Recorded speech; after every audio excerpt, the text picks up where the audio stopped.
we kind of like mentioned Devonta Freeman, but we should like spend a couple more minutes on it to get into like the nitty gritty a little bit more. Yeah, like you mentioned, he was out-touched and out-targeted by Tevin Coleman, which is worrisome. And the biggest part is the targets. It's one thing to say, he was losing some early down work. He was, the snap percentage was like basically even. But the sort of given with Devonta Freeman, the thing that made him still a borderline RB1 is like, well, he is the pass catcher. So he can't be game scripted out. The Falcons, because their defense is bad, they will likely be down. And so like Freeman will always be part of that offense. Well, Tevin Coleman had 6 targets to Devonta Freeman's 4. And if that continues, if Coleman becomes the primary pass catching back, then this could be Coleman's job in a matter of a month. It could be. I mean, it's scary. Not only did he out-target Freeman, but he did a lot more with his targets. So he outgained Freeman by a pretty wide margin in terms of overall yardage. So his efficiency was higher.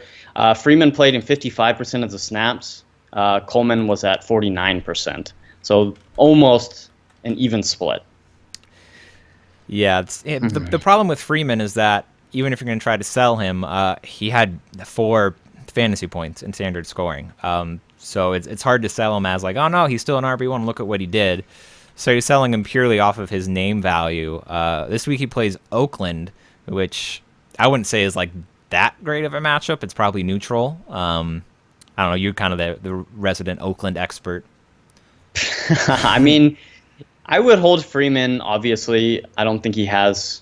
I mean, he is a buy low candidate if you really believe that Freeman is gonna take back that lead role, but I would be very wary of touching Freeman right now.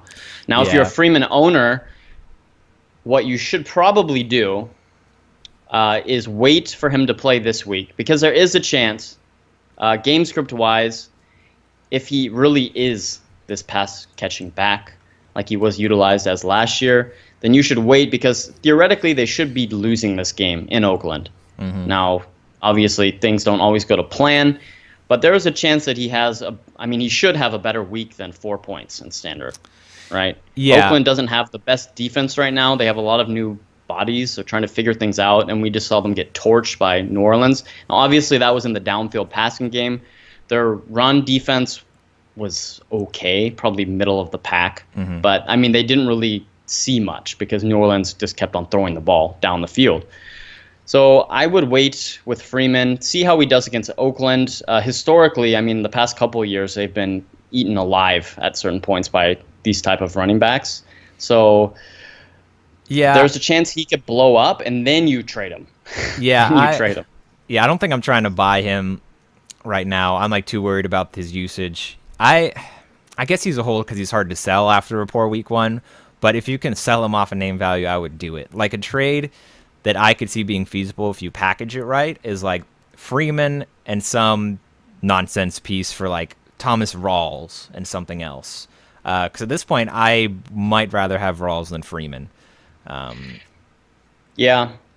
I mean, that's the worry about waiting until week 2 or after week 2 is that if he puts up another dud, then, your chances of really getting equal value just diminish. Yeah. But, I mean, he still is a part of that offense. I think he will put up a better week this week, and then I'm looking to trade him. But if you get an offer, obviously, like you said, Thomas Rawls, another RB1 that should take the majority of the snaps, which I guess is what's going to happen with Rawls this week. By reading the news, it seems like he is officially the starter in Seattle again. So if you got a Rawls offer for Freeman, you have to think about taking it.